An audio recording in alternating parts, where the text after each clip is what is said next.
Ayan, good evening guys. Dito tayo ngayon sa Parisan ni Diwata guys. Nagtitinda tayo ngayon ng mani.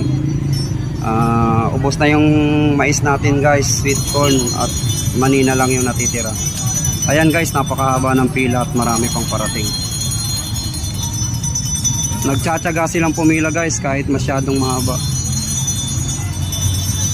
Ayan guys, napakaraming tao.